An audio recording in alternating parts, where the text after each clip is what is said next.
Some people take the straight path in life. But at Arizona State University, we respect your twists and turns. They make our online students more driven to excel in their professional lives. That's why our personalized suite of services empowers you with innovative resources and staff that sticks with you. Make your next turn with one of our 300-plus programs at ASU, a top 10 university for online bachelor's programs. Tap to learn more or visit us at asuonline.asu.edu. We start this programming today with a special announcement. Dallas, Texas, we're coming for you. Yes. We are so excited. We have a live show on Thursday, October 19th at the Texas Theater. The doors are at 7. The show is at 8. There are general admission and VIP tickets still available. VIP gets you a signed poster, woo, woo, woo, and access to our post-show Q&A. And my favorite part. Those Q&As get kind of ruckus. They get so buck. We're all wasted by the end.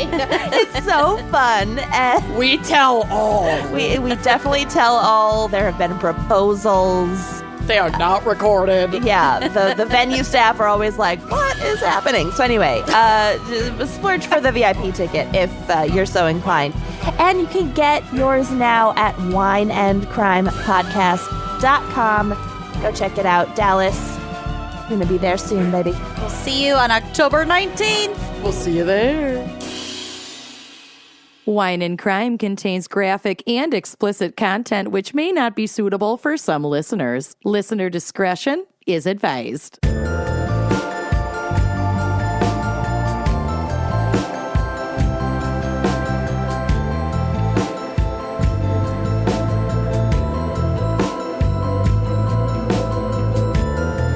You are listening to Wine and Crime, the podcast where three friends chug wine, chat true crime, and unleash their worst Minnesotan accents. Yeah, we do. Oh, Sure do. Mid-Atlantic accent. Well, sometimes when the episode calls when for it calls, yeah. Yeah, we'll burst into any other kind of accent, but there's only one that's really authentic to us.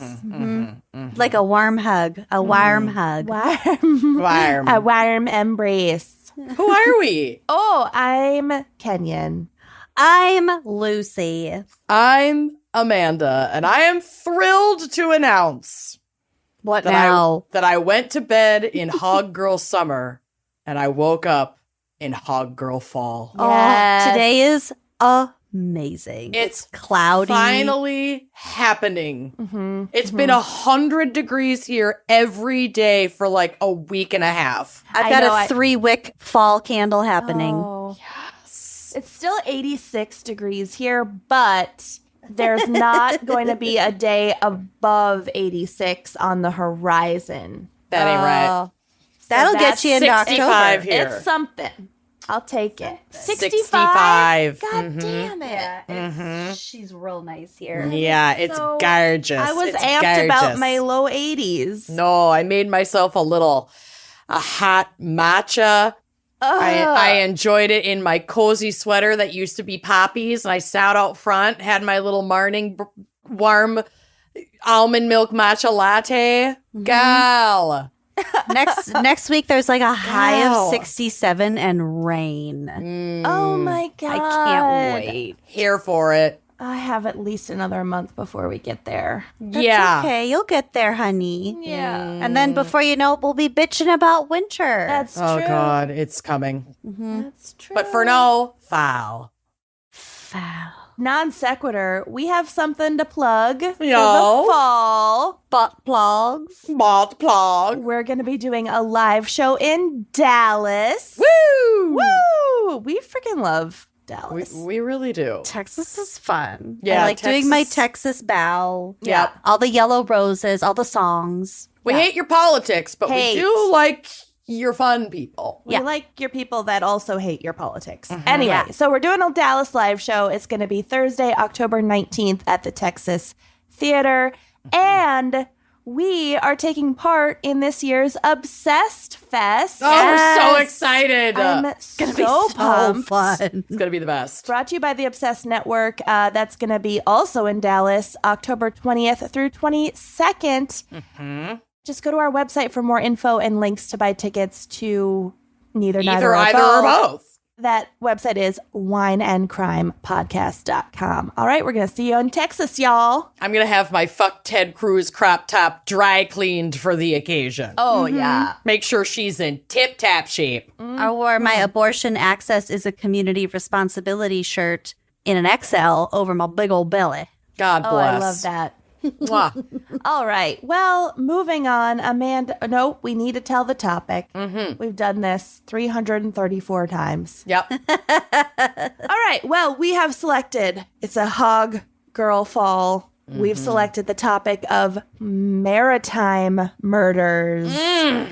Get back to the ocean, dip your toe in. That's right. Just Try feel to those- avoid prosecution. those lapping waves and forget about all of the human waste that's been dumped. We'll get to it. No. Just the tons and tons of cruise ship diarrhea. We'll just get to it.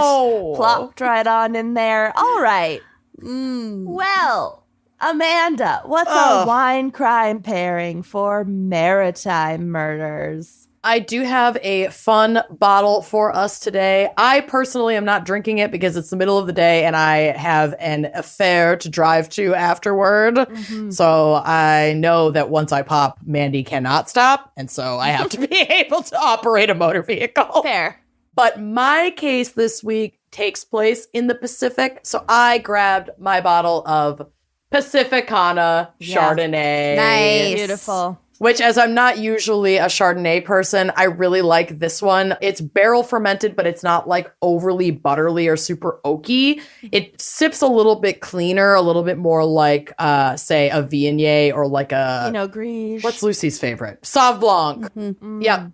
So this is a California-style Chardonnay, and it's allegedly, and also can confirm because I've had it before, embodies the bold, pioneering spirit of the California landscape and those who call it home. It's a happy place where the mountains meet the sand and the great Pacific meets the sky, the waves breaking under its clear, sunny veil. Okay. That paints a picture. It does paint a picture, but it also doesn't tell us anything about the tasting notes. But what you can expect from this are hints of like toasted coconut. That's where some of your butteriness is going to come from, but not as much of a old lady palate blaster. You're going to get some nice fresh apple, a little bit of acidity, like some pineapple notes, a little bit of vanilla from that barrel aging. Vanilla. But Vanilla Sky. Vanilla Sky. But this one has a higher acidity, so that's going to like cut through some of that butteriness and find a little bit more of a balanced and rich white wine.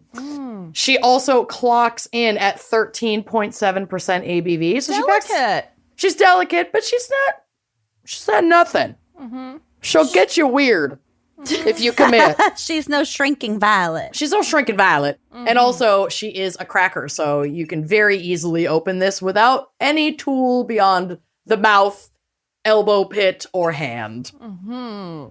So cheers if you're drinking, and if you're not, enjoy your bubble water. Me. Yeah, we're recording during the Flat day, water. and we're all in our mid-30s now, so... Drink again? I drank 3 weeks ago. I know. I did have a cheeky glass of Sauv Blanc last night, and it was delish. Cute. Yeah, so that's I'm where still that's bone where dry we're over at. here. I had a dark and stormy the other night just for funsies, and it was delish. Oh, that's good for maritime murders. A dark and stormy Oh, is good. that would be really good for maritime murders. What was I thinking? Well, you can make that too. I did spill some SpaghettiOs on my Lake Superior shirt. Also good for maritime murders.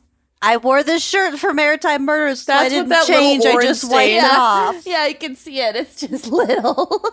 Right there. Well, maybe you could just rub some cheesecake on it and it'll even out.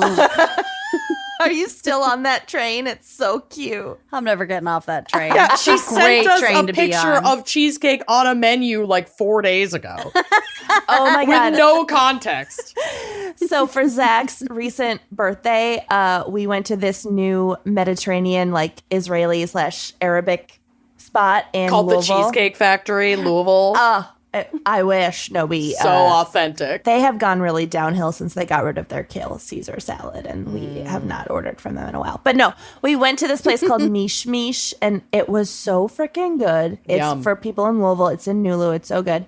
And we had for dessert chocolate babka with a Yum. cream cheese spread Yum. on a board. Yeah. Yum. It was Lucy's about to Kool-Aid Man through the computer to get to Louisville for this podcast. It was Oh yeah! so good. It was like a sweet cream cheese spread, like almost like a in between cream cheese and like a frosting. Oh, Okay. like a buttercream kind of a thing? Yeah. On my way. Spread on a board with a thing On of my like way. decadent babka, like good ass babka. And then my brilliant husband, I don't know if I've ever been more attracted to him in my life, was like talking to the waitress or the server, and he was like, so, you know, I want this babka, but you can't have babka without cold milk. Do you have any cold milk? And she was like, let me talk to chef. And she came back with a beautiful chilled glass topped off of cold milk. Oh, It like was whole so milk? beautiful. I mean, I hate milk, but even that sounds decent to me. That sounds good. And now they're going to be adding shots of cold milk to the babka board, to the Look at menu. you. Oh my God, You've made I've waves. never been more attracted to your husband. I know. He's genius. Yeah. So anyway, Fabulous. that's my shout out. It came out of, I don't remember the Maritime Murders. Yeah. Babka. Cheesecake. Nailed it. It all goes Okay. back. Lucy, what is our background and maybe psych for Maritime Murders? There's no psych except for the effect that my notes are going to have on Amanda. Great. Everyone's favorite psych.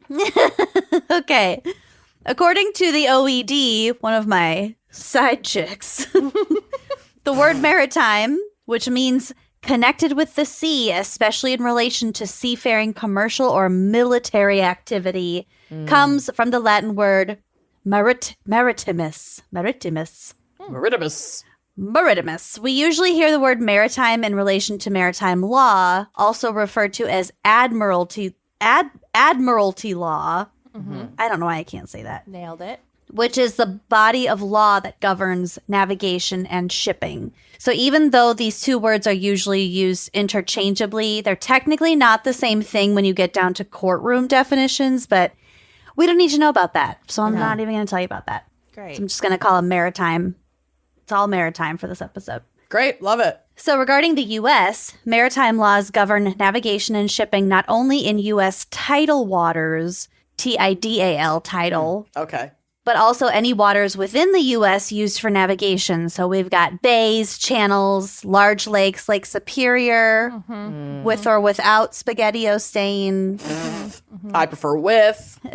Obviously. long rivers, passages and canals between the lakes, because I didn't realize till recently when we were at Split Rock Lighthouse that you can get from the fucking Atlantic Ocean to Duluth, Minnesota from You sure all the can. channels through the Great Lakes. Yeah. Yeah. Shipping, it's baby. not like the easiest route, but you can do it. There was a Nigerian ship right by our hotel. Mm-hmm. It's from Nigeria. Well, there are a lot of ships that fly flags of random ass countries because then they don't have to submit to certain like regulatory bullshit. So it could have been that. So there are a Well- lot of like ships that fly like Liberian flags or But that whatever. said, it's still physically possible Yeah. to make it. right. Yeah. Yes, I also Very didn't cool. see any flag. I just heard a rumor from someone who lived there that was that Nigerian ship that's been there for like 8 months or something, trying to get its like papers to come ashore and like drop off their shit so they can fucking leave. That That sounds like a nightmare. Sound great. Yeah. No, it was What's on the ship? I don't know. I didn't ask. Hopefully nothing perishable. The or queen of the human. no follow-up to a very interesting tidbit. I don't know. I just heard but it from, they like, a wanted one local. all together. So then I I don't know. that. I was there for one fucking reason only. I was. The jacuzzi next to the bed in my hotel room. That's true. That was real nice. It was nice. Okay, so navigable waters, another word I can't fucking say, are divided into territorial waters, which are close to the land, and high seas, which are further away from the land.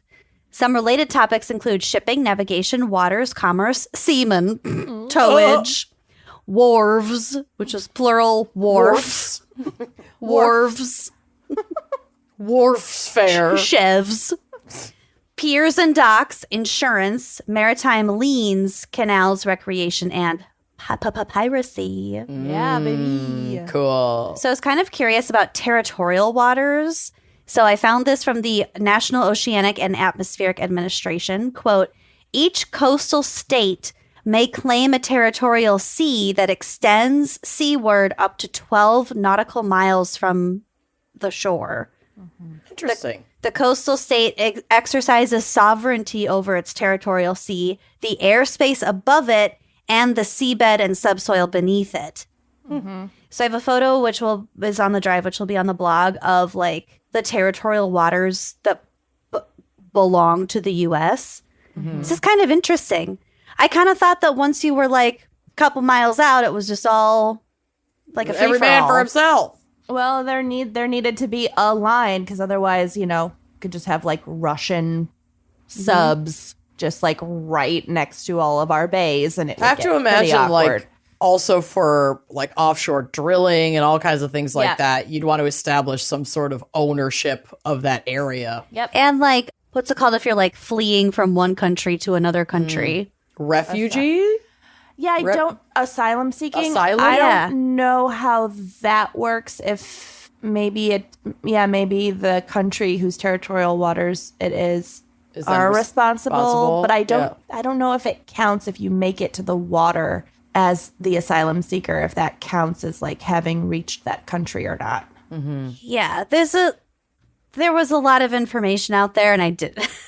It was too much to wade through Okay. to get every answer that I was Boo. wondering about. Sure. So there are state maritime laws, which I sort of just mentioned, but also general federal maritime laws that precede all the state laws, supersede. The common law does not act as a binding precedent on admiralty courts, but it and other laws may be used when no other law on the point is available. So it's their backup laws. Usually when we think of maritime law, we think of all the possible loopholes associated with maritime laws. According to Global Citizen, there are multiple things that people can get away with at sea because very frequently countries lack the willpower and resources to enforce Prosecute. maritime Yeah. law. Tell me all of the loopholes So for a friend. I'm Those- gonna buy a boat. I'm getting myself a seaworthy vessel. we're gonna need a bigger boat. Those things Exactly. include water pollution. So you can just go out to wherever and dump a bunch of crude oil or whatever if you want to. Cool. Easier than getting rid of it, Close to shore. the so-called ethical way. Yikes. Ditto for air pollution, kidnapping, raiding the piracy, labor exploitation. We talked about this when our cruise ship disappearances. Yep. A lot of the staff and crew on cruise ships are like Massively crazy exploited. underpaid and exploited. Yeah. And like not allowed to leave. Great.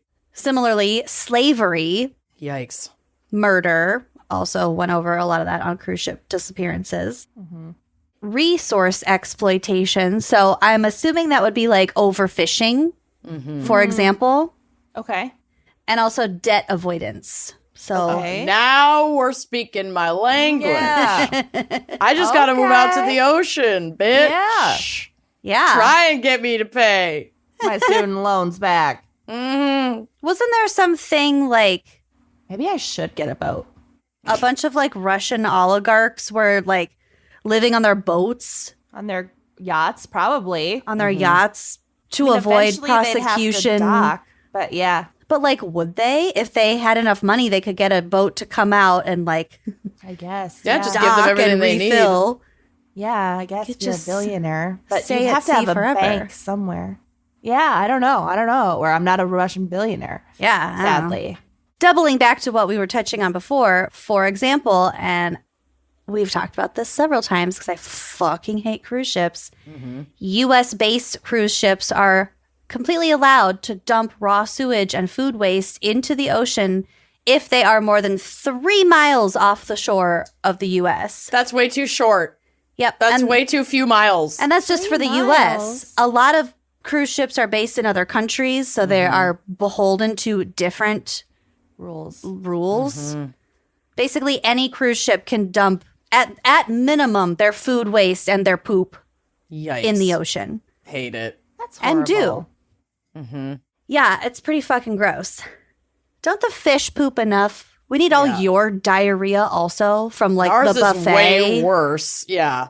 Yeah, we have like Our shit is way more polluting than Toxic. fish shit. Yeah, Yeah. it's just full of microplastics and like Oh, God. Xanax.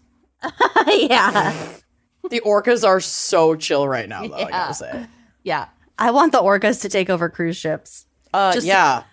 Millions of orcas. Not that there are millions of orcas. Speaking of the open ocean, as promised, here are some new fears for Amanda. Great. And I know we've also kind of touched on this. I don't think about this one in particular, but in our Bermuda Triangles episode. Uh-huh. According to the National Ocean Service, the ocean has an average depth of 2.3 miles. Average. That's nuts. Isn't that fucking Too crazy? deep. It makes me like breathe heavily. Different. Yeah. Different. differently. I don't Air's hitting these lungs different right now after hearing that fact. Golly. And like, you don't even have to be that deep to be like totally crushed by the pressure alone. Yeah, we know. You can drown in a few inches. Oh, my God. Yes. Yes, new mother, we do know that. Just spreading awareness. Do you follow Lauren the Mortician on Instagram? Yes. Okay. Because you're totally one of those. I like to spread awareness. You never know whose life you can save. You never know. Nothing wrong with spreading awareness. Says the mom whose baby may or may not have fallen off the bed last night. She's Fine. That was She's fine. totally Zach's fault, not yours. Yeah. It was. Yeah, Yeah. it was. It I'm on your happens. The deepest part of the ocean is called the Challenger Deep. Why?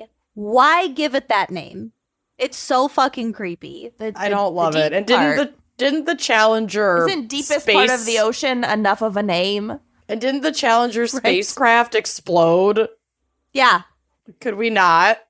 This is Challenger going the other way. Jesus Christ. So it is located in the western Pacific Ocean at the southern end of the Mariana Trench. The Challenger Deep is approximately 6.8 miles deep. What? And they don't even know really how deep it is because they can't fucking go down there. I really don't love it. Even fathom that. Okay. But I love the ocean. I'm out of my depth. But I hate the open ocean. It freaks me out way too much. Canyon and the waves. Now, Yeah, no. She No. dipped one toe in Florida and was done. the ocean freaks Not me even. out, man. Over it. You just would went not wanna live toward by the it. ocean. No, I wouldn't want to live by Too it. scary. I would in a heartbeat. I do like the Indian Ocean. It's usually chiller. Okay. Meaning calmer, Yeah, like warmer. yeah. If you go at the right time of year. The only ocean I like is the Indian Ocean.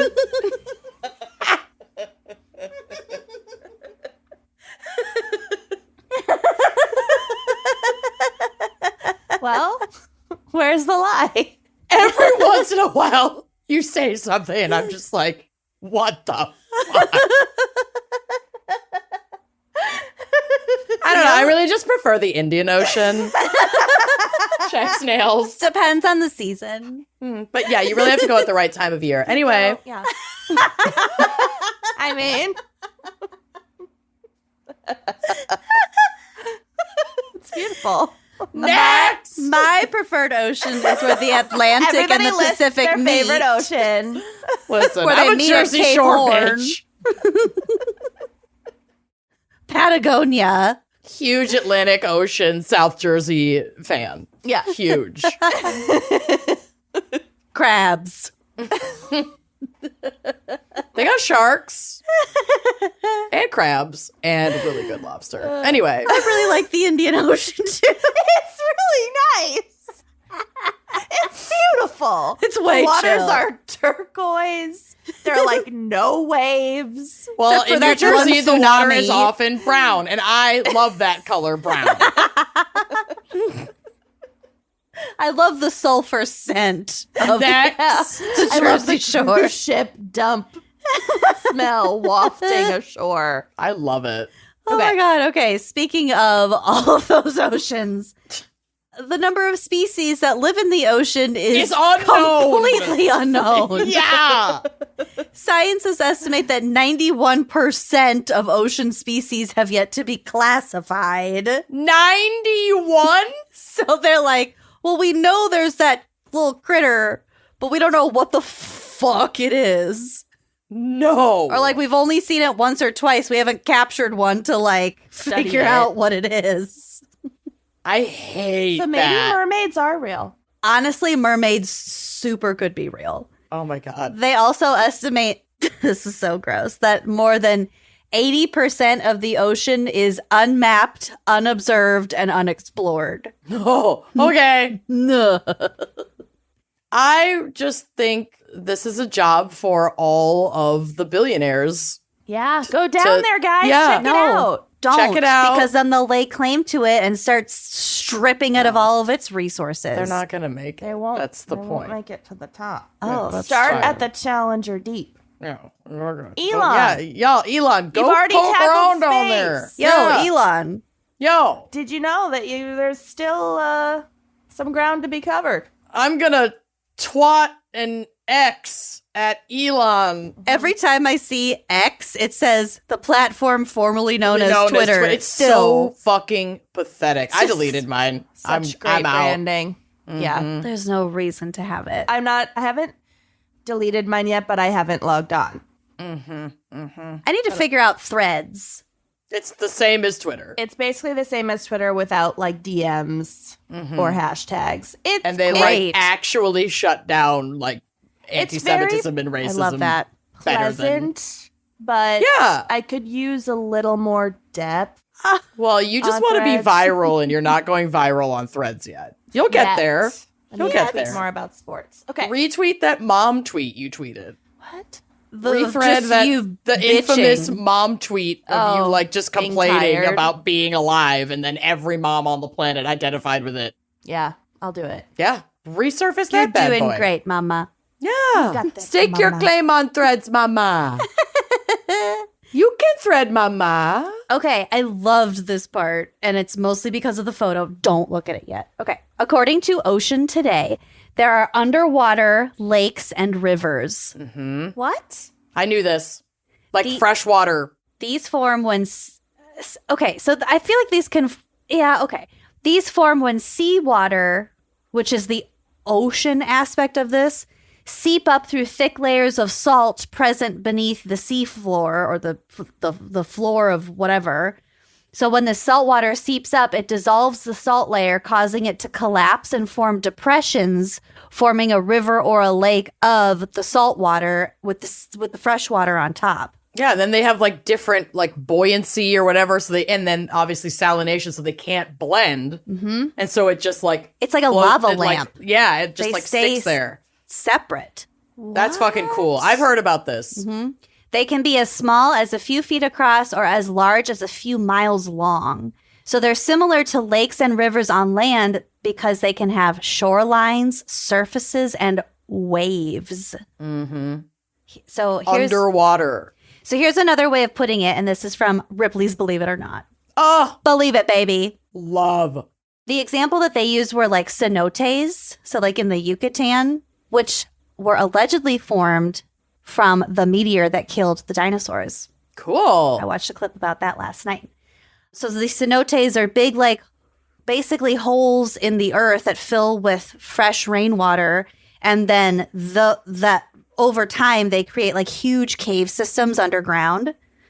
So if there's like a big hole of fresh water and then the salt water comes up and seeps up from down below and gets in there, then it creates an underwater lake or river. So the underwater river is formed when the fresh top layer meets the exposed salty groundwater. The different density levels of the two waters cause them to layer, and the result is a breathtaking convergence of two habitats. Now, go to the drive, which will be on the blog.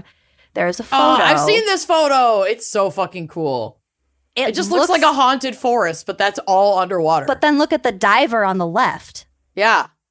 Isn't that fucking rad? Yeah, it's bizarre. It's so cool, though. I guess I don't understand where the fresh water comes in, because isn't the ocean water salt? That's what I'm saying. It's not really like the ocean aspect is the salt seawater coming up from down below. It's leaking into fresh water. So the fresh water is on top and the salt water is down below. Oh, so you're saying lakes can have mini oceans under them? So what you're looking at here, is this a lake with salt water in the bottom, or is this an ocean with fresh water in the bottom? This is a freshwater lake with salt water coming up from the bottom. Okay. I thought you were saying I thought it could be the opposite. in the ocean, right. there are pockets of fresh water. Yeah, that's what I it thought you could be this. It could work the other way around. I don't know why it couldn't. Well, isn't that fucking cool? either way, it's wild. Yeah, I don't totally understand it. Got it. Okay. But the fact that there can be like waves and they operate like two distinct habitats. Yeah. Oh, I think that's so cool. It is not uncommon to find skeletons underwater. Many divers have accidentally found John and Jane Doe skeletons. According to Smithsonian Magazine, a skeleton looted from an underwater cave on the Yucatan Peninsula in 2012. They are also in the ocean. This says, we see mountains, valleys, hills, and holes, and the seafloor is just as diverse a landscape as land. But did you know that in certain places on the seafloor, like in the Gulf of Mexico, there are even underwater lakes and rivers? These lakes and rivers form when seawater seeps up through thick layers of salt, which are present beneath the seafloor. So I think the freshwater was already there, and the seawater seeps up, but then can't blend with the freshwater, so it like floats to the top, and then some of the freshwater could stay at the bottom. It's not super clear what I've learned about, or it might be different levels of salinity also. It might be super As the water salty seeps crust up, water. It dissolves the salt layer, causing it to collapse and form depressions. The dissolved salt makes the water denser, and because it's denser than the water around it, it will settle into the depressions, forming a river or lake. So I guess they are salt. They're like extremely salty, and that's why they're just like sitting at the bottom. I don't know. I don't have enough of a brain for this. Yeah. No didn't one really DM either. me. Not my I no area longer of care. expertise. It's just really cool. I don't care. Don't at me. Bye. Unless Next. you're Bill Nye. I would take all of the tips from Bill Nye. Yep. Okay, so in 2012, somebody found a skeleton in an underwater cave on the Yucatan Peninsula that was found later to be older than 13,000 years old, Damn. And they stole it. making it one of the oldest known human remains on the continent. Wow. That's a big deal. Yeah. So that I would think that would be a freshwater cave, like what we were just talking about from one of the cenotes. Because it would be dark and that would be kind of confined, so there would be not as much life forms to maybe help decay the skeleton. Sure. And also it wouldn't be salt water, so I would think it would preserve it better. But salt can preserve stuff. So if it's super salty water, maybe it preserved it. Maybe it Like was in one of pickled. these lakes. Yeah. Weird. Okay, so let's discuss lampreys Yeah. Oh let's. God. Okay. They have teeth with the mouth, God the sucker damn it. mouth. Yeah. They are among the most primitive of all vertebrate species. They're a vertebrate. Eh? They are a parasitic fish native to the northern and western Atlantic Ocean. They look like eels, and their skeletons are made of cartilage, so they're squirmy little snaky things. Oh my God. They breathe through a distinct row of 7 pairs of tiny gill openings located behind their mouth and eyes. And the worst part is they have disc-shaped suction cup mouths that are ringed all the way around with sharp teeth, which allow them to latch on to things. They look like a really scary shower head. Totally. Yeah, I hate it. Yeah. I hate it. They do look like a shower head. But fortunately, they all die after spawning. So Thank their one God. life goal is to just continue They to fucking exist. suck and then they die. They suck, all What a right. life. They drink blood. They're like leeches. Yeah, they drink blood and eat flesh. Cool. They look like really scary eels. Lampreys are described as primitive predators, aggressive flesh feeders, and piston-tongued parasites. Yikes. There's really Also- nothing redeeming about them. Do you know something else that's nuts about the ocean? Speaking of eels, I saw this on TikTok, but Is it's it real goblin because sharks? I looked it I'm up. about to tell you about goblin sharks. Oh God, it's not goblin sharks, but like basically every eel that we know in like Europe and America, whether it's freshwater or saltwater, can be traced to like the Bermuda Triangle in the Sargasso Sea. Like they all come from there, and it's like a huge mystery how they have migrated so far. to these different places and these different continents. Fuck the ocean, dude. Because you wouldn't think that they would stray that far away from like you No, know, and their reproduction is like really weird, I guess, and like really mysterious. I don't fucking know. Eels are fucked, y'all. People Eels used are to eat fucked. them a lot. They used Yeah. to bake them in pies. Yeah. yeah. I follow this guy on TikTok who has an eel pit in his basement. It's really gross. Why? I'll find him. Eel pit guy. I follow this guy on TikTok who has an eel pit in his basement. It's really gross. Eel pit guy, TikTok. Found him. Why? Why Pets? not? Yeah. Okay. Lamprey pie remained a delicacy in England until the early 19th No, century. England. Sometimes called politicians' pie. Because politicians are slippery. Get it? I'm And obsessed with that. bloodsuckers. Yeah. Yeah. Margaret Taylor, this is all from Wikipedia, by the way. Writing in 1795, described a lamprey pie recipe, quote, clean, wash, and season them with sweet seasoning. Lay them in a coffin with citron and lemon sliced. Yum. Butter and close the pie. Cool. Here for it. Eel pit guy, his username is cow turtle, all one word. Hey, guy. What is your life? My FYP is fucking chaotic. It makes say. no sense. It's like clips from Grey's Anatomy and Law and Order, Eel Pit guy, random comedians, Social justice Starzy. social justice stuff, Starzy, Jasper the Doll, lot of ADHD content. It's really shocking when the aliens discover my extensive online presence. Many millennia from now. Yeah, right. I in, promise like, they will 2 be weeks. scratching their little heads. They're here, baby. You're right. They're already here. They're in the ocean. They're here and they don't want anything to do with it.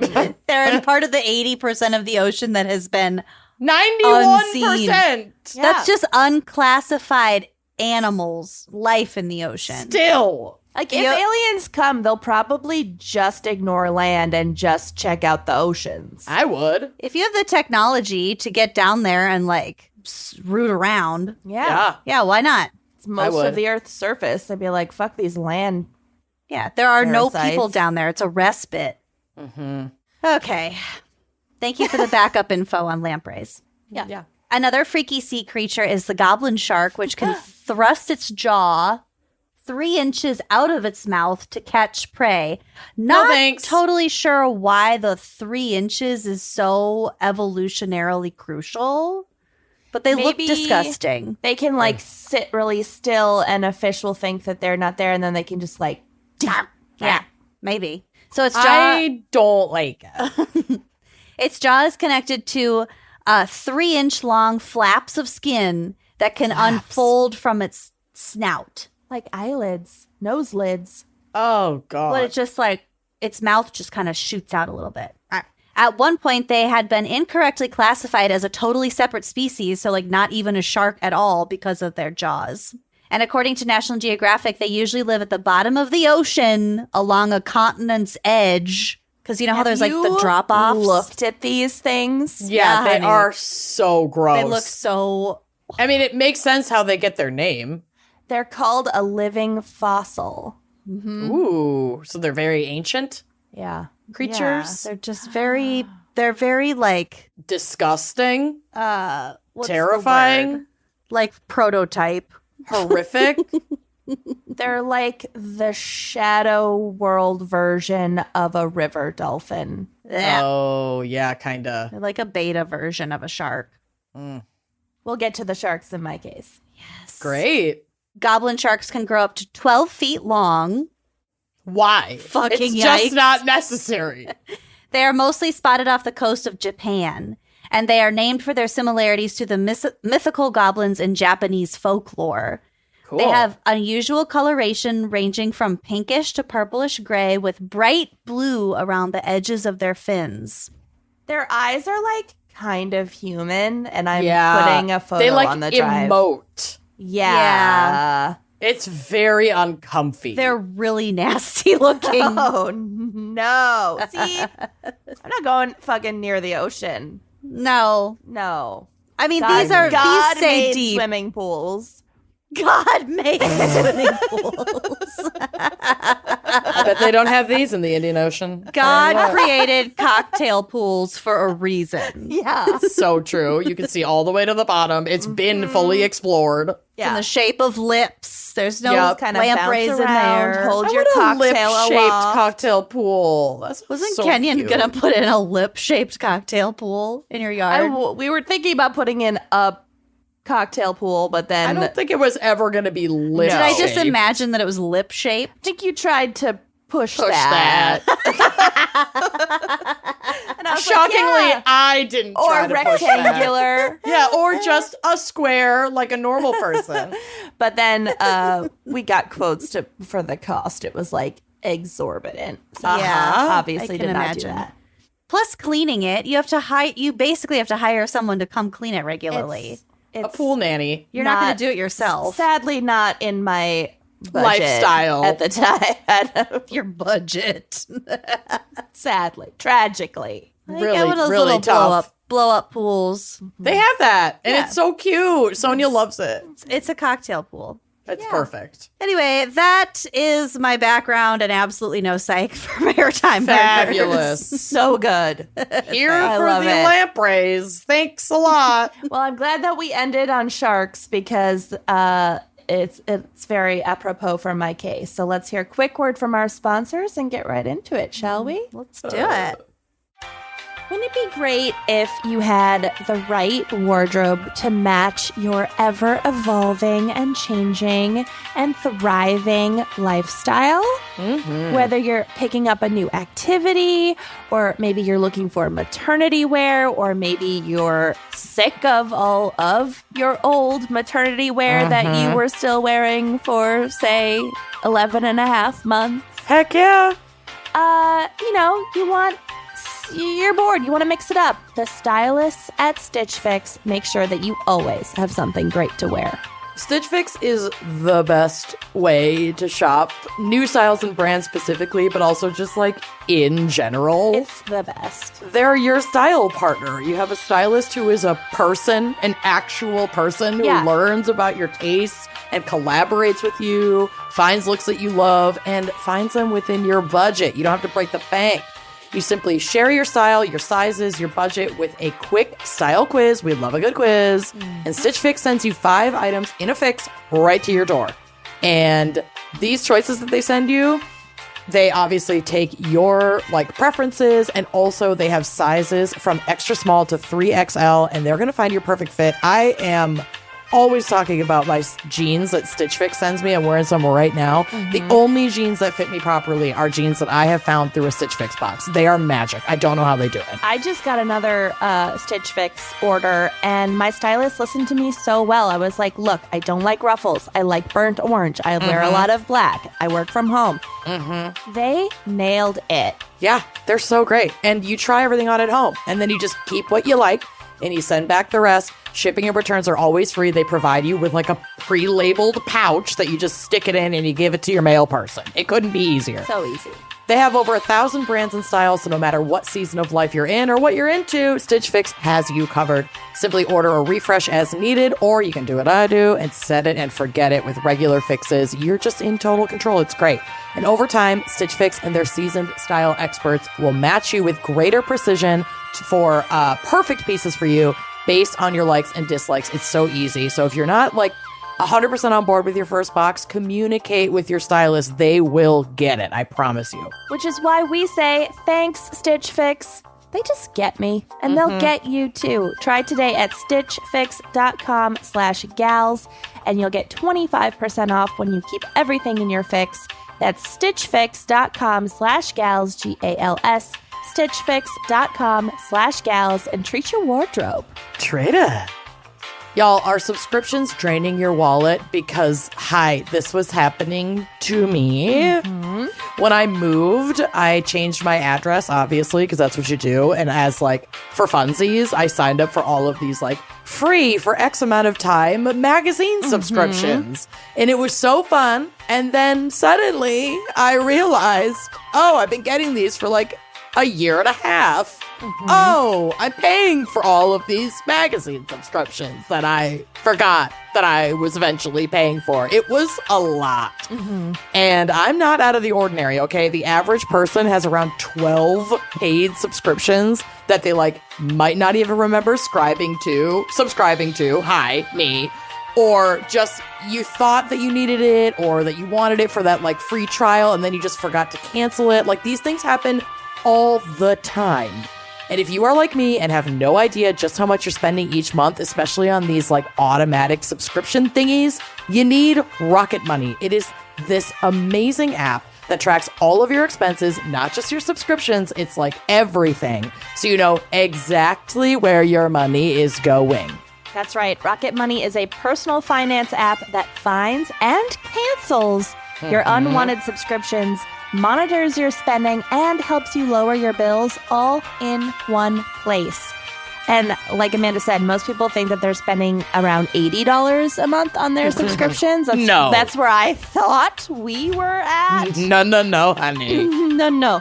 And when in reality, the number is closer to $200. I'm like too embarrassed to tell you guys how much money I saved with Rocket Money every month. Mine was over $200. I'm with you, girl. It was a lot. Yeah. Rocket Money saved me. Rocket Money can even negotiate to lower your bills for you, like your actual bills. The ones you keep. By up to 20%. And all you have to do is take a picture of your bill and Rocket Money will take care of the rest.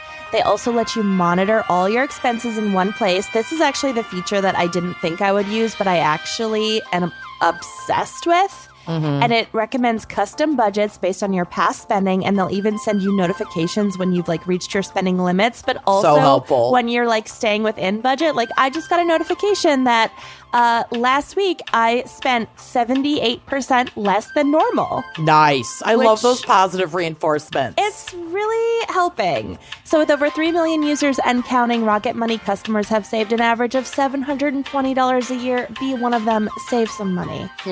Stop wasting your money on things you don't use. Cancel your unwanted subscriptions and manage your money the easy way by going to rocketmoney.com/gals. That's rocketmoney.com/gals. One more time, rocketmoney.com/gals, and treat your wallet. Trade it. All right. This case is very well known in Australia. Oh, down under. But I hadn't really heard the details of it, so I hope you guys don't know it. In April 1935, Bert Hobson and his teenage son Ron were fishing just a few kilometers off the coast of Coogee Beach in Sydney, Australia. No idea if I'm saying that right. Okay. When Ron felt a tug on his line. Oh, no. Well, presumably more than just a tug, because he'd actually caught a tiger shark. I love Log. tiger sharks. They are beautiful. Oh, no. They were, it sounds like, fishing for a tiger shark, so this was intentional. Okay, so they're thrilled. They Yeah. wanted this. Yep. Thrilled to the gills.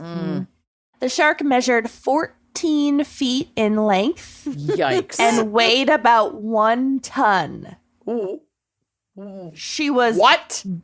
big. She thick. She It's the thick. size of my office. The length of my office. Big. She sounds enormous. A ton? Map. She weighed 1 ton. 1 ton. Map. This is a God. big old shark. Yeah. Was she full of babies? I don't know if it's a she, actually. I just was Oh, okay. making that up. Canonically, she's a she. Yeah. So Coogee Beach was home I'm to... claiming her. Yeah. Yeah. Spiritually, she's a she.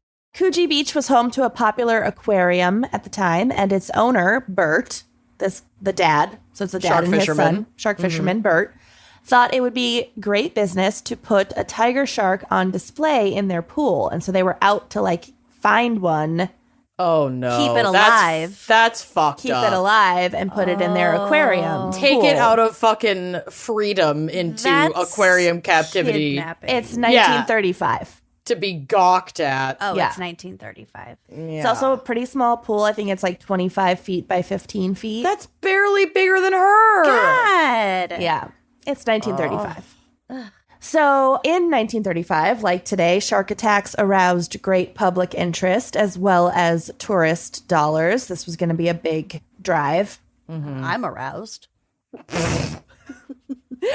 And so the live tiger shark was transferred to the Coogee Beach Aquarium baths. Okay.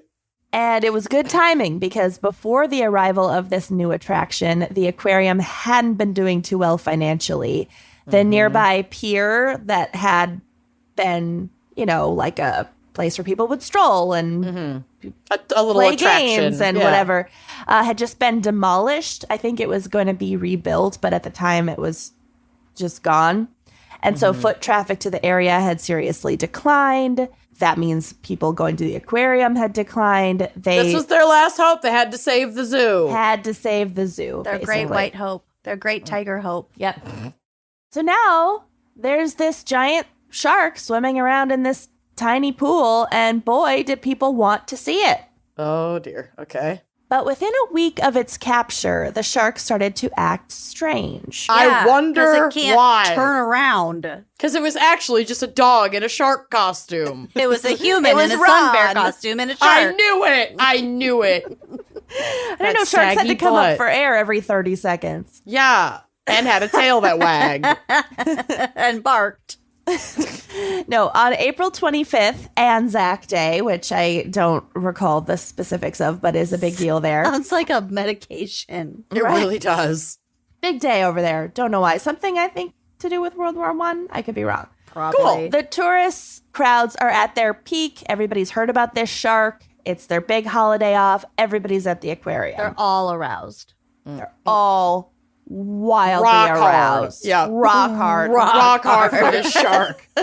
They have never wanted to fuck a shark so bad. The lines were long. Around the Sydney was a buzz. So, but the shark's acting weird in the pool, right? And then She's really standoffish and cold. She's such a prude. She's probably nervous. she took a turn for the worse. Uh-oh. The shark Oh, I hope lost. she ate someone. The shark lost its energy and appetite. It began swimming around sluggishly and bumping into the pool walls. Yeah. Free Willy. Then it thrashed around violently before vomiting in front of a small crowd of tourists. Oh, she had a tummy ache. What did she had puke? She had a tummy ache. Sharks vomiting. Yep. One onlooker recalled, quote, the frightful stench around the shark and its scum floating to the top of the foamy water. Quote, I was 3 or 4 meters from the shark and clearly saw come out of its mouth a copious brown froth, which smelled really foul. How could smell it from under the water? No, Well, she's just in a little pool. it was floating up. The barf floated up to the surface of the pool, and then it reeked. Yeah, and they're looking down at her. What? Yeah. In a They weren't just gawking at a run-of-the-mill tiger shark vomit. Your classic shark barf. This was a brand new shark barf. Atypical. The captive shark had just coughed up a bird, a rat, a load of muck, A rat. and a human arm. Oh, go off, queen. Yes, yes, yes, yes, yes, yes, yes, yes, yes. A bird, a rat, some muck, a human arm, a bird, a rat, some muck. A human arm. Get it, girl. I always feel better when I barf it up after I overeat. Right? 30 She just went- burgers, 30 fries, 30 human arms. To be precise, it was a human left arm and hand with Oh. a piece of rope tied around the wrist, which floated to the surface of the pool. Cool. Now, shark attacks weren't uncommon in the area at the time. There had actually been a little bit of a spree lately. But no recent ones had been reported involving a tiger shark of that size. Or like unreported, maybe? Yeah, they couldn't connect anyone This who had missing arm Yes. to any report of a shark attack. right. Where'd the shark get a rat? Rats can swim. I don't know. Probably someone dumped some trash in the ocean. I don't know. She could also, this kind of Maybe the bird was eating a rat. a rat, or the bird and the rat could have gotten into the tank.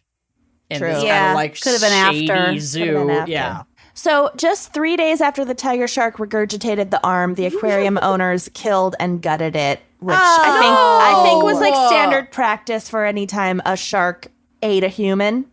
Wow, Whatever. this is bullshit. Yeah. It's gonna get even more unfair in 1 second. This is bull shark. Yeah. So they kill and gutted it, which revealed the fact that before it was captured, the tiger shark had actually eaten another smaller shark. Nice. And it was that shark that had originally swallowed the human arm. Framed. This is Framed. framed. Justice for Tiger. Yes. This is fucking bullshit. So she Russian nesting dolled A shark. herself into certain death. Oh, I'm mad. Oh my god, I can't believe she got set up like this. Fucking Unbelievable. bullshit. This is her bullshit. only crime was literally biting off a little more than she could chew. Surviving, eating Yeah. a smaller shark. Big deal. She's Getting a caught. big bitch. She's 14, but she's a ton. God bless her. Well, it's going to get even more unfair. Great. No! Cancel Kenyon. Why Just did kidding. you do I this wanna to know. her? I need to know. I need to know what that shark barfed. But then a forensic examination of the arm revealed that it had not been bitten off the by arm a had shark eaten at another all. arm. What? Wait, It had been fed to the shark? No. Instead, it was cut off with a knife.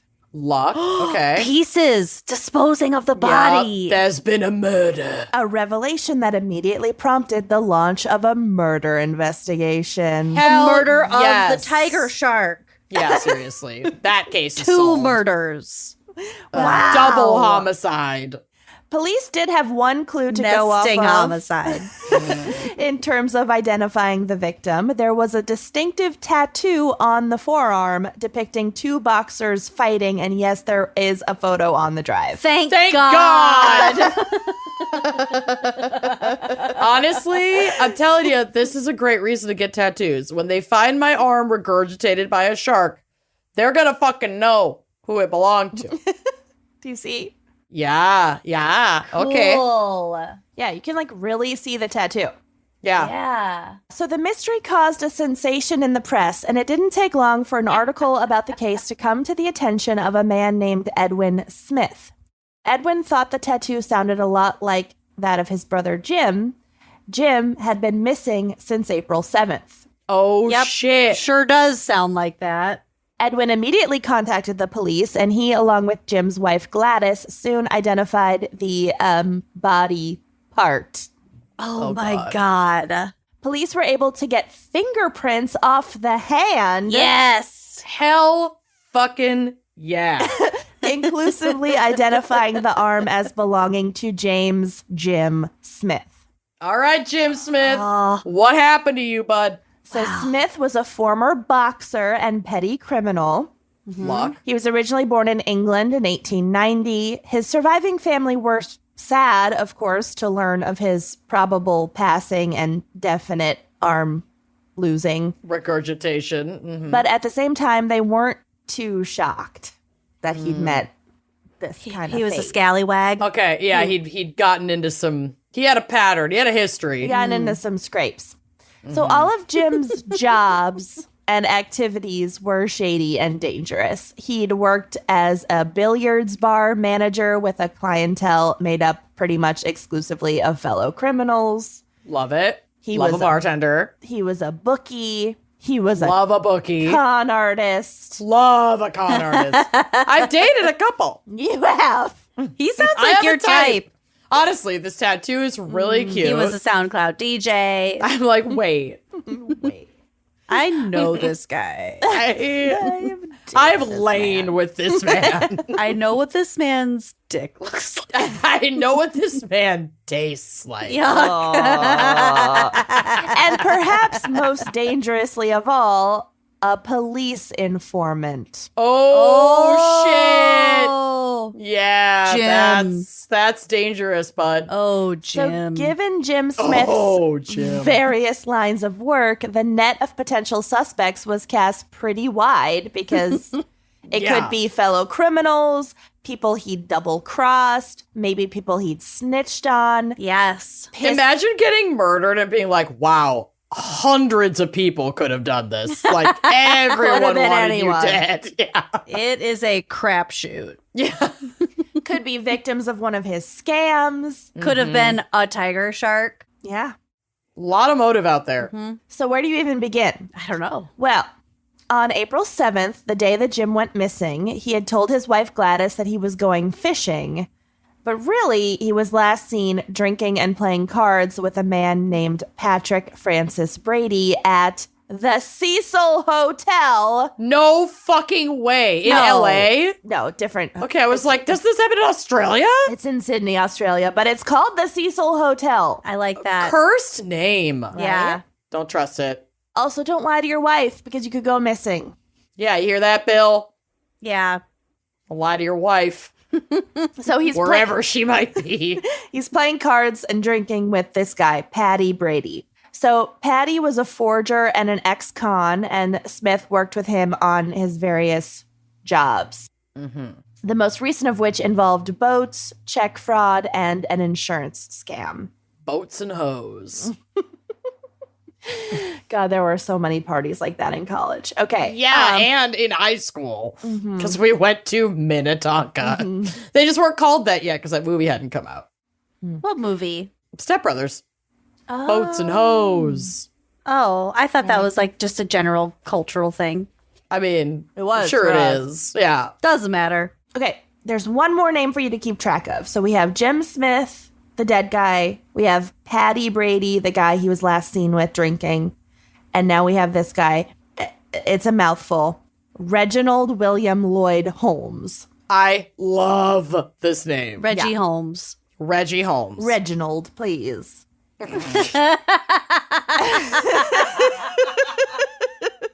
I prefer the Indian Ocean. only in the Reginald, please. But only in the spring. You are a type today, and I'm here for it. Reginald, please.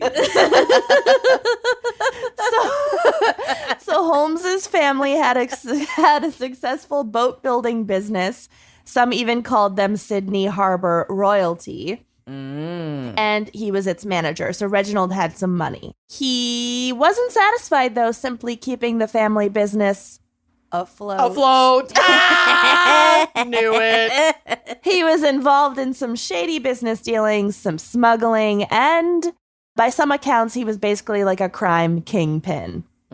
So in 1934, the year before, Holmes had connected with Jim Smith, and together they worked on a scam in which he overinsured a pleasure cruiser named Pathfinder that the boat building business owned. And then they sunk it together near Terrigal, which I don't know what that is, an hour north of Sydney. So basically, Boats and fraud. yeah. Yeah. I mean, really, really hard to prove how a boat sank in Yeah. 1934. Remember my There are drunk theories dive with the Bluebell had to do a Yeah. lot to do with boat sinking fraud too. Yeah. There are theories that the Titanic sunk in a sinking fraud scheme. Whoa. I think that was just hubris. Jesus, we should do a Titanic crimes episode. Probably. I mean, probably I've- hard to get the iceberg in on it. Yeah. A little tough.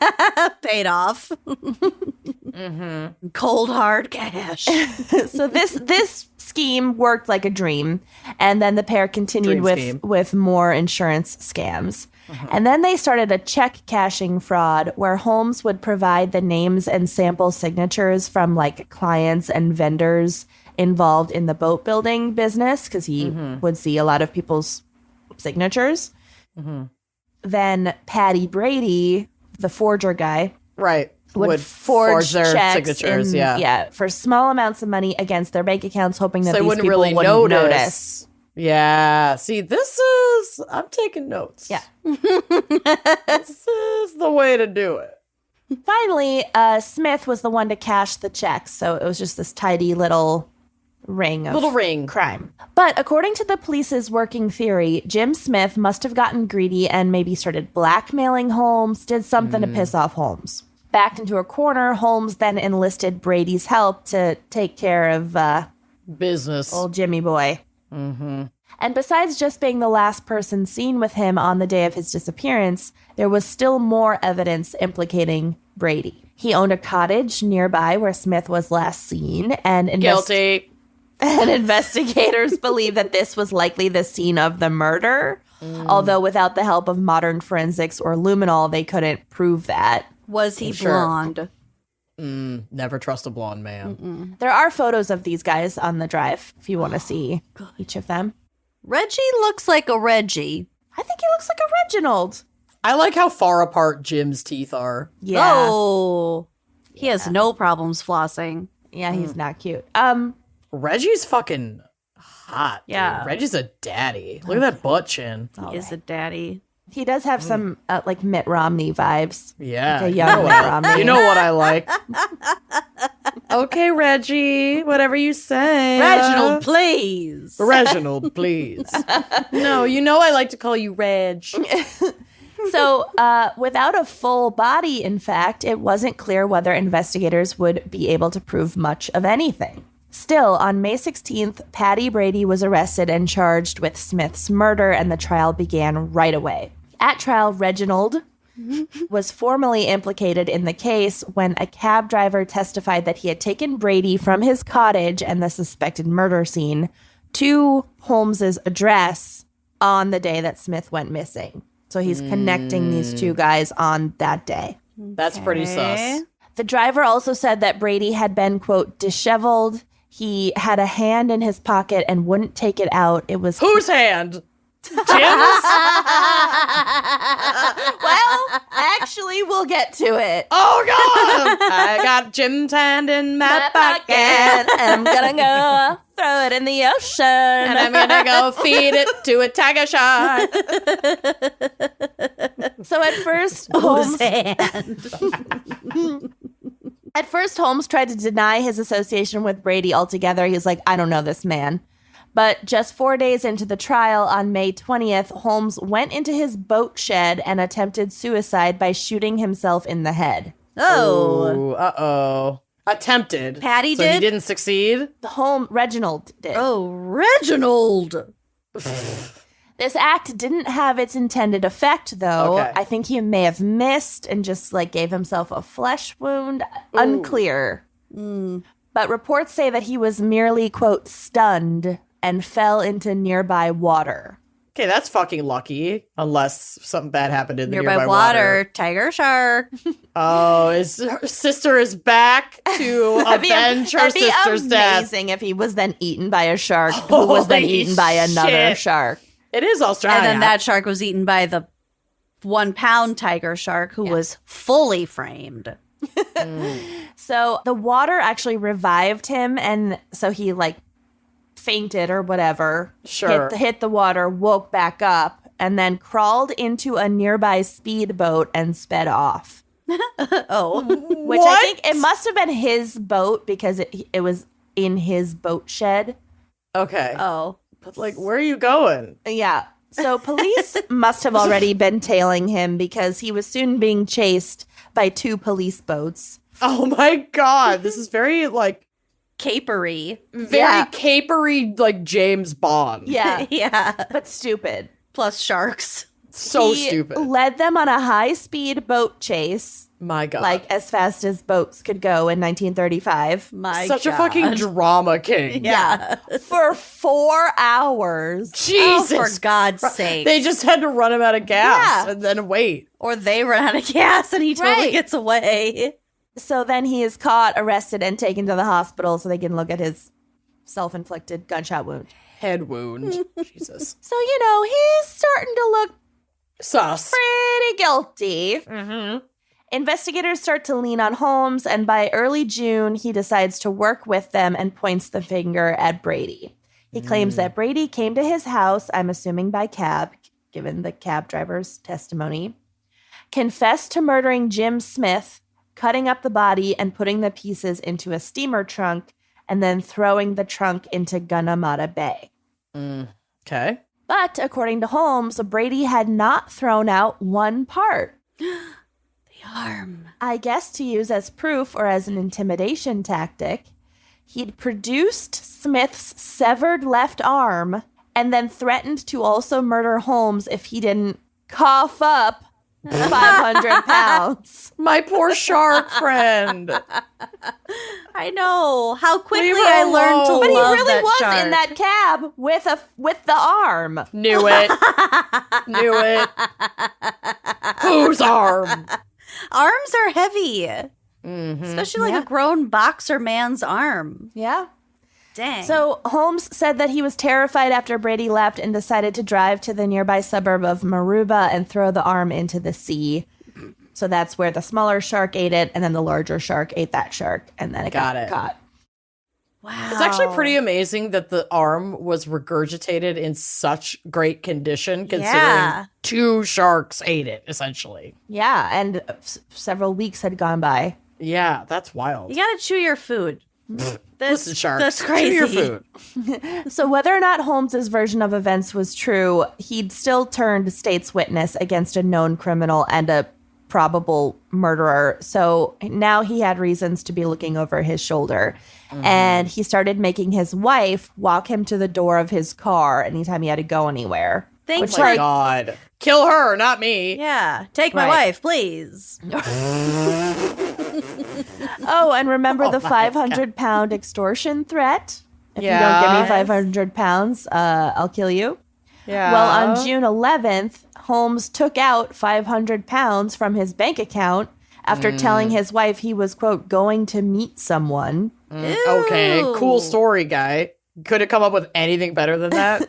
The next morning, Reginald William Lloyd Holmes was found dead in his car on the side of the road. He had been shot 3 times at close range. R.I.P. Reggie, you were kind of a dick. He got To shot in the head twice. To untrained eyes, the scene would have appeared to be a suicide, and he did have a history of attempted suicide.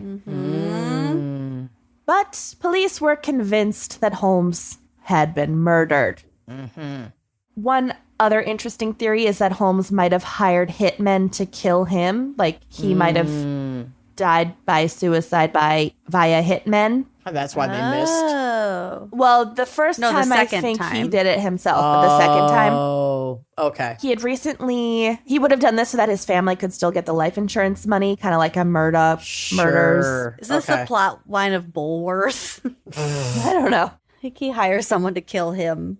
So he'd recently taken out a big life insurance policy on himself that would not be honored if he died by suicide, but would be if he was murdered. So police, whatever, they think he's been murdered, and they especially think that because he was actually due to testify against Brady at the coronial inquest that morning. Okay. Oh my God. That's telling. So Holmes's death made it that much harder to convict Brady because he was like the one connection. witness.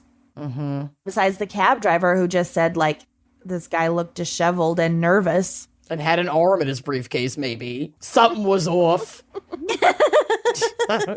And Brady's defense attorney, Barrister Clive Evatt, was no slouch. He argued that an arm, quote, did not constitute a body. Yeah, no body, no crime, Oh bitch. my, okay. And that Jim Smith could still be alive somewhere, just sans left arm. Yeah, show me the rest of the pieces of him. And then we'll You can come live back to without court. an arm. Yeah. And it worked. Of course it did. Power of a good lawyer. I mean, there wasn't a ton of physical evidence to begin with, and really it was Sure. kind of a miracle there was ever any physical evidence in this case because, as the coroner put it in 1935, quote, it was 1,000,000 to 1 chance that this one shark in all the sea should have been caught and placed in an aquarium. Yeah, and that's then it wild. barfed up an arm. Yeah. Wow. Like, what are the chances? That's cool. Plus, the prosecution star witness had died just hours before he was supposed to testify. Whoops. Yeah, I think we know exactly what happened. We just didn't have the actual evidence to convict, so they had to call it off. Well, it was pretty much Holmes's word against Brady's. I think they were both involved, but right. yeah. That's So wild. ultimately, Patrick Francis Brady was acquitted of the murder of Jim Smith. And for the next 30 years, he maintained his innocence and died in Sydney on April 18th, 1965, at the age of 76. Wow. He was eaten by a shark. Eaten by a shark. That'd be amazing. To this day, Jim Smith's death is known colloquially as the shark arm case, and it remains Okay. unsolved officially. Wow. Some even posit that Brady killed Smith, but the murder had nothing to do with Reginald, and rather he did it on the orders of a local gangster who found out Smith was a police informant. Okay. So yeah. it could have been Smith died for a totally different reason, and then just the fact that Reginald kind of got looped in and then was prepared to testify. Yeah. was just bummer icing on the cake. Yeah. Too many witnesses have been offed, including 2 sharks. Yeah. Innocent Innocent babies. sharks. Yeah. And that Wow. is the shark arm case. I That's- love that. That's incredible. I love that case so much. It's a good one. Reginald, please. Reginald, please. Put some respect on his name. He's a little shit. kingpin. My little mitt daddy. Mitt Daddy. Well done. Nice job.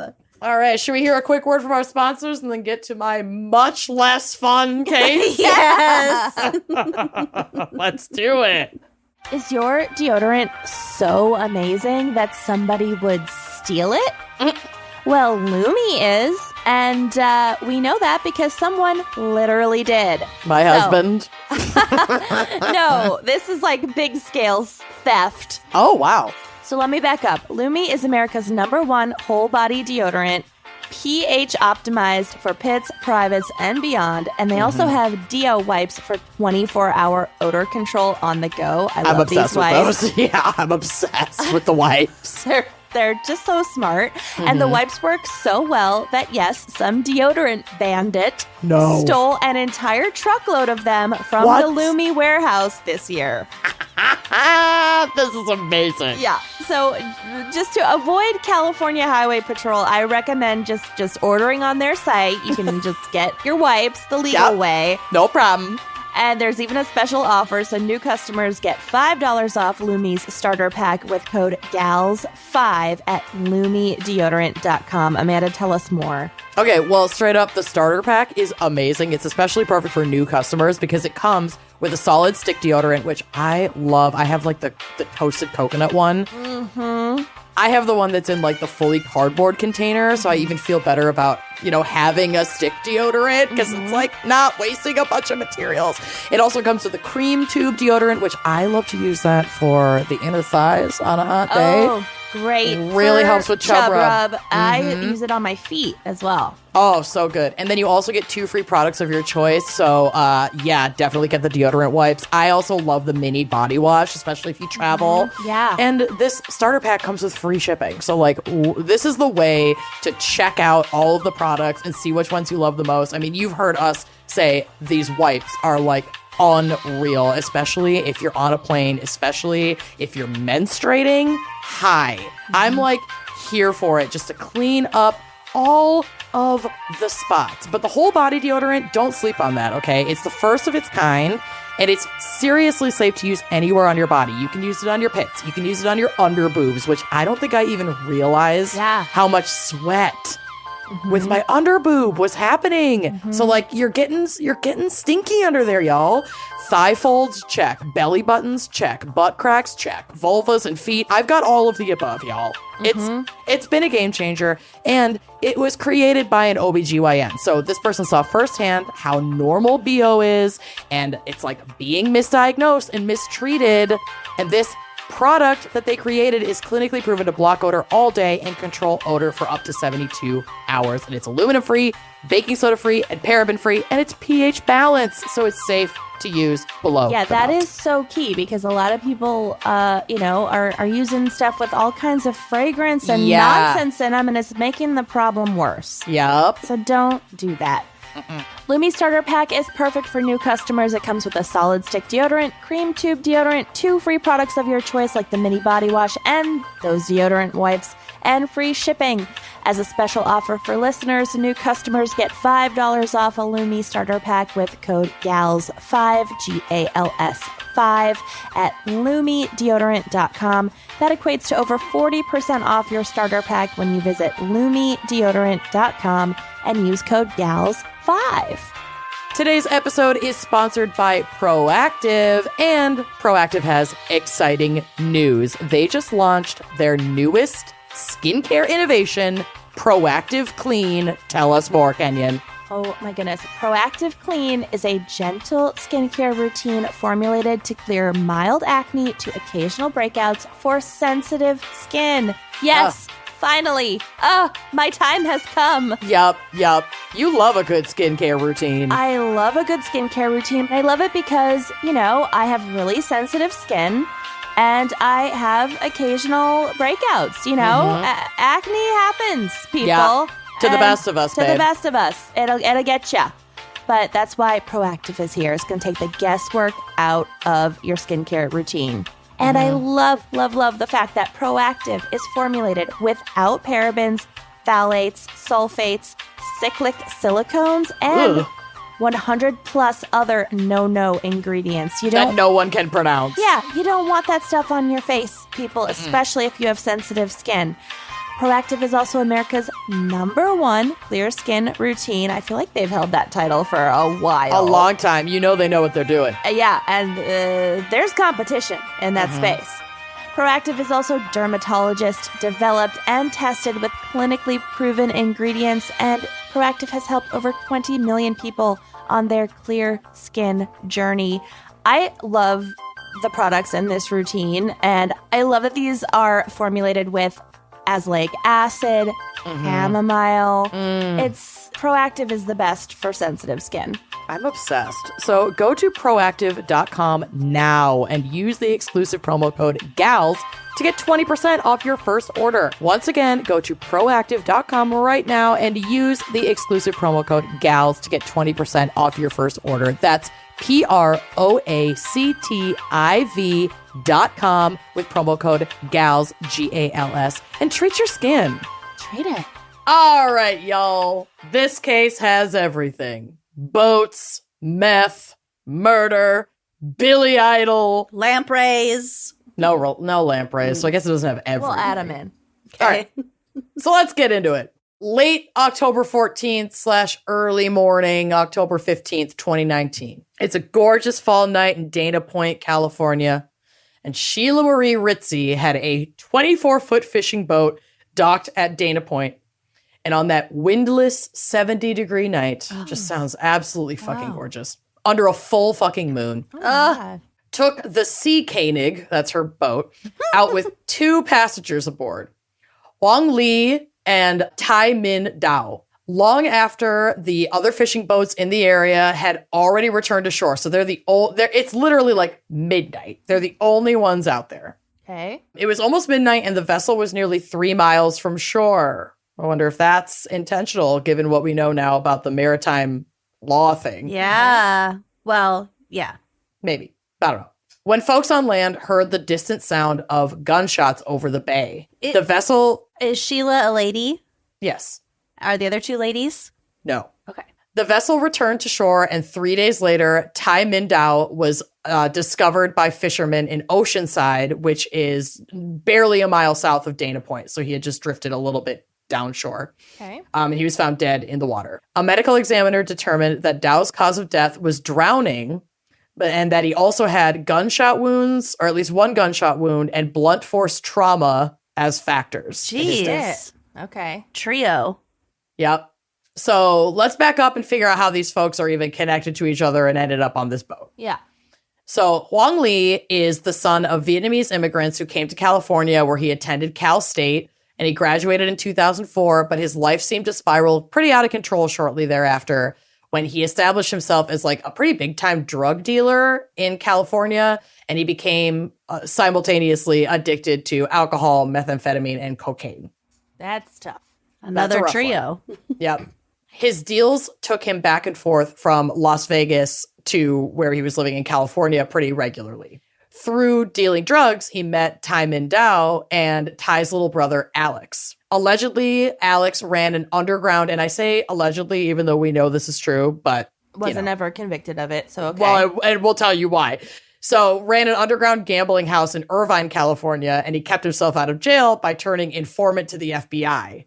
So basically, they're not going to bust his gambling house if he gives gets all the intel, info. on the people who frequent the spot. Got it.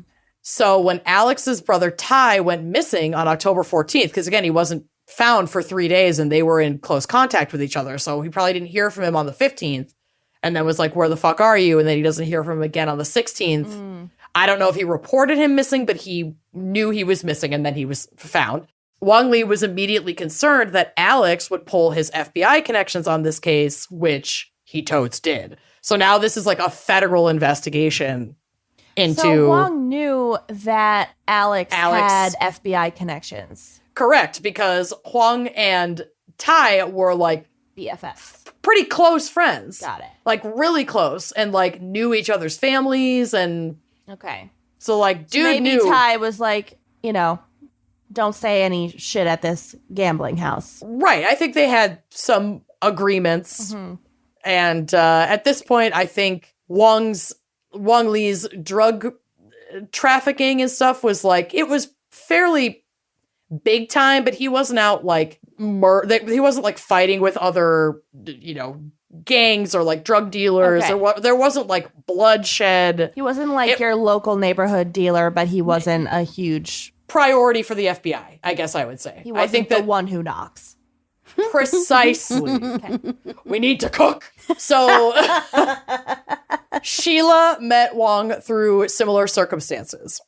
Though an adult when they met, she had been a teenage runaway and had a history with substance abuse, multiple arrests on her record for meth, cocaine, and marijuana trafficking, burglary, and sex work. How does this bitch have a big ass boat in Dana Point, California? So she had gotten and she had gotten married and lived a pretty kind of quiet life with her now ex-husband. Okay. They'd had a child. I think she had a past. She had a past. She seemed to have recovered from that past. But then when she and her husband got divorced it sounds like things went really downhill, but then she already had, I think maybe she got the boat in the divorce or something. I'm not 100% sure. But then she kind of falls in with Huang Li and is kind of up to some of her previous behaviors. Got it. So, quote, she met Li in early 2019 when she was in the midst of what prosecutors described in their sentencing memorandum as a downward spiral that included her divorce, a drunken car crash, and an altercation with employees at a Burger King drive-thru that ended with Ritzy charging into the restaurant and threatening to bomb it. Oh, no. To vomit? Fucking, no, bomb. Sheila Marie, no. Sheila Marie threatening to vomit, and then an arm came out of her. And then another shark. It was crazy. Another shark. Fucking yikes. So, post-divorce Sheila is a mess. She falls in with Huang Li. They become pretty fast friends. And it wasn't unusual for them to go fishing together, especially lobster fishing. And there's like a photo on the drive of Huang Li with a lobster. And that was taken on her boat. Like they were buddies. They definitely did drugs together. She probably bought drugs from him. Right. But like they hung out. There was some speculation that they were involved with each other sexually, but nobody ever confirmed that. And we don't know. Okay. And it's not really relevant, but it's possible. So not long before Tai Dao's murder, Li and Ritzy traveled to Las Vegas with Dao, as well as Li's friend and fellow drug dealer, a man named Sean Whalen, to attend a Billy Idol concert. Oh, my God. Like you do. Yeah. But this ended up being a key weekend for prosecutors to try to prove that Li and Ritzy conspired to murder Tai Min Dao. It was during that weekend, prosecutors allege, that Li and Ritzy hatched their plan to kill Dao, with Whalen testifying that Li told him of the murder plot during that trip. And Sheila and Li were not shy about this. It sounds like they really ran their mouths. Yeah. So Sheila's former mother-in-law, Sandra Ritzy, and Sheila had stayed, I guess, like super BFFs even after she became such a hot mess. She became estranged from Sandra's son, Sheila's ex-husband. And they stayed friends. So Sandra was also on this Vegas trip to go see Billy Idol. Oh my God, and so weird. It's super so weird. messy. This relationship is Everybody so weird. take a nap. Yeah, it takes several seats. So Sandra, we got Sandra, Pamela, Sandra, and Rita. I don't know. Sandra had been on the Vegas trip, and she testified in court that when she asked Sheila, like, who Dao was, they all met up in the lobby at some, like, casino hotel to go see Billy Idol together. And here's this guy, Tai Min Dao, and Sandra's like, who's this guy? And apparently Sheila responded, don't worry about it. We're going to be offing him this weekend. Oh my God.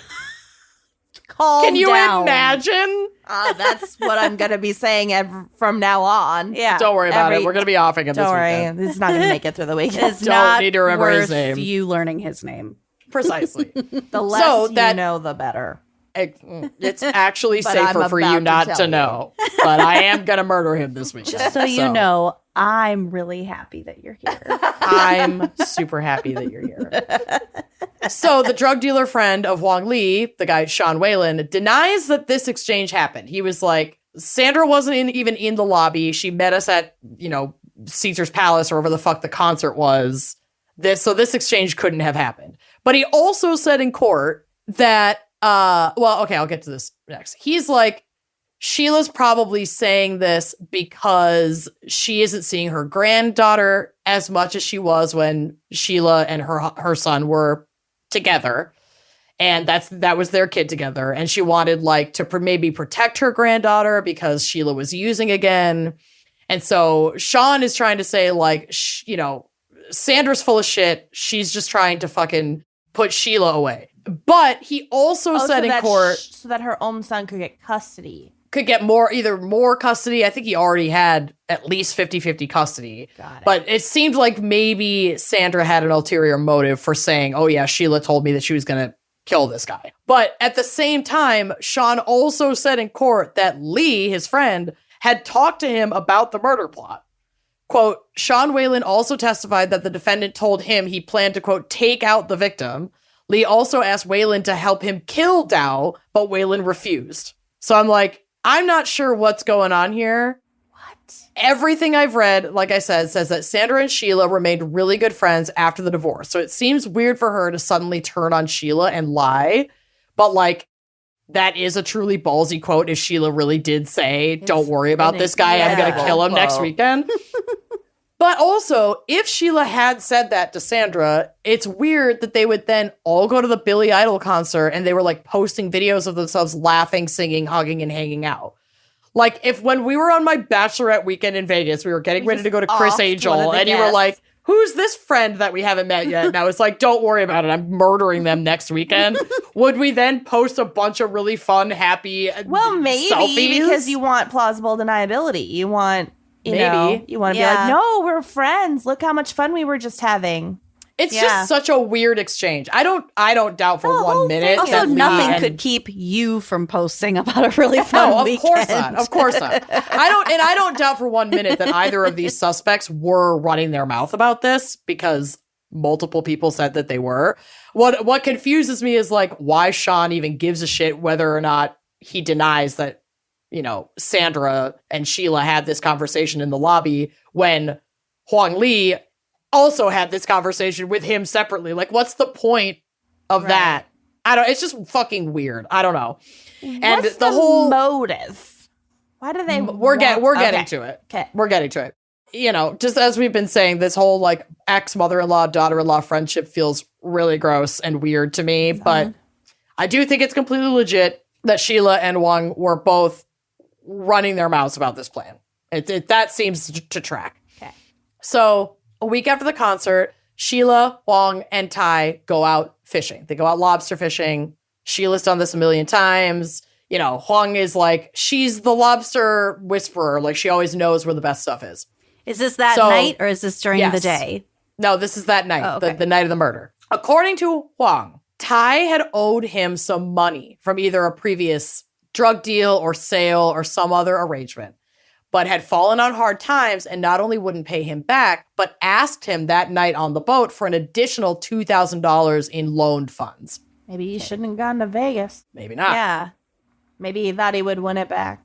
Maybe he thought so. Huang refused to give him more money and was like, fuck you, you still owe me money from this other thing, which angered Tai. Again, this is all according to Huang's testimony, which angered Tai, and Tai pulled a gun from his waistband. Convenient. Mm-hmm.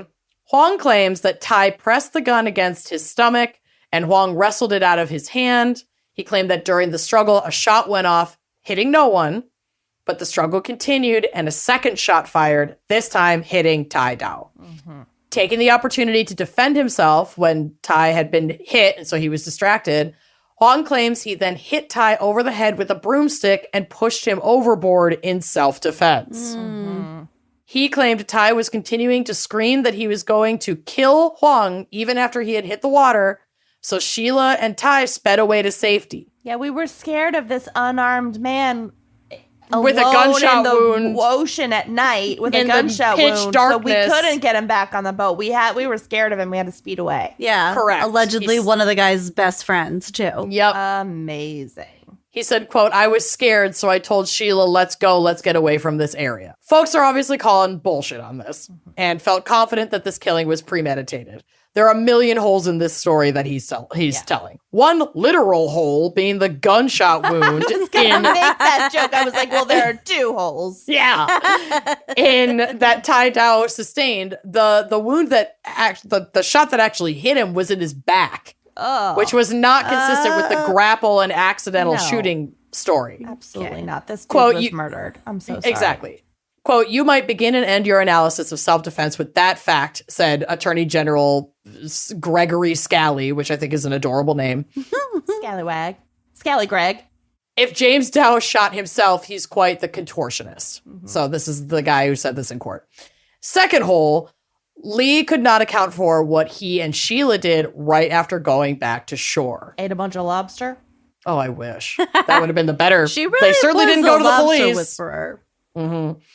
Turns out they placed a GPS tracking device on the vehicle of a woman named Natalie Wynn, who was the girlfriend of the deceased. They had intended to track and essentially stalk her in the hopes of stealing whatever life insurance money would come from Ty's untimely death. What?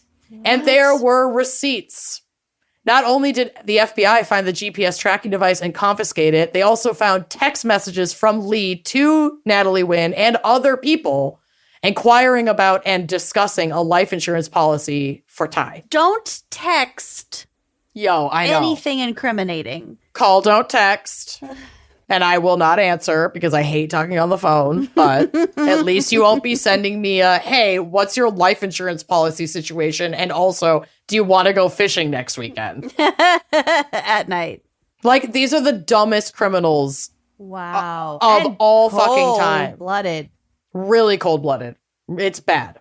Wang Li had also told his friend Sean about this, like about the life insurance situation, and showed him a .38 caliber gun that he had in his possession, which is a firearm that's consistent with the gunshot wound found in Ty Dow's back. Well, so Ty never had a fucking gun on him on the boat, most likely. Oh my God. When you set up a murder scheme, you want to make sure that as many people Everyone as knows. possible know all the details. Correct. Yeah. Motive means an opportunity and intention. Yep. Got to tell that to multiple people. Exactly. And finally, the autopsy report indicated upwards of 9 blunt force trauma wounds or marks on Ty Dow's head, which is inconsistent with Lee's claim that he hit him like once with a broomstick Yeah, a to broomstick. incapacitate him and then push him over the edge of the boat. It also sure didn't help that Sheila's police interviews were sketchy as shit. She claims she didn't even know Ty before Wong had invited him out fishing, even though she'd been in Vegas with him at the Billy Idol concert a week prior. Oh my God. Quote, during a December 2019 interview with federal investigators, Ritzy told a series of lies, including when she falsely said she had never met the victim prior to the fatal October 15th, 2019 boat trip, Oh my God. according to the Department of Justice. She also said in a police interview that she has no idea why they're investigating Wong Lee, that he's a great guy who helps a lot of people. Like me. Get insurance Yeah. fraud. Exactly. So And it's clear drugs. they're...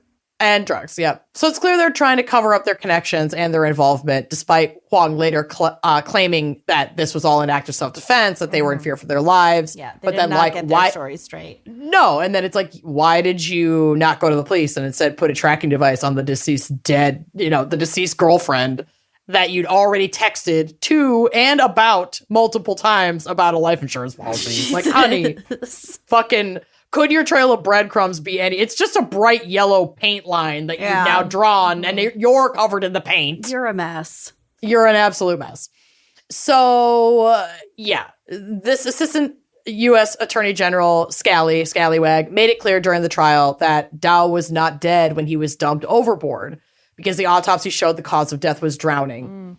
And he says beating, shooting, and then leaving the victim so far from shore shows they intended to kill Dow. This was no accident. Yeah, in a very brutal way. Yeah. And ultimately, the jury agreed. Wang Li was convicted of first-degree murder within the special maritime and territorial jurisdiction of the U.S., as well as conspiracy to commit murder and using a firearm in furtherance of a crime of violence. He was sentenced to a mandatory life in prison. Quote, Lee committed murder, and as a result, the victim's family will never see him again. What about Sheila? We'll get to it. Prosecutors wrote in a sentencing memorandum filed in court, Lee's crime has left a grieving mother, grieving widow, grieving brothers, a grieving sister, and 2 fatherless small children. As for Sheila, she won't be lobster fishing for a while either. She was sentenced to 262 months in federal prison on charges of second-degree murder within the special maritime and territorial jurisdiction of the United States and making false statements. So they both went away. She's going away for a long time, but not for life. She'll eventually get out. The victim's mother, this is really sad, but I just felt like you got to finish a story like this actually honoring this poor guy who got fucking killed. For nothing. For absolutely nothing.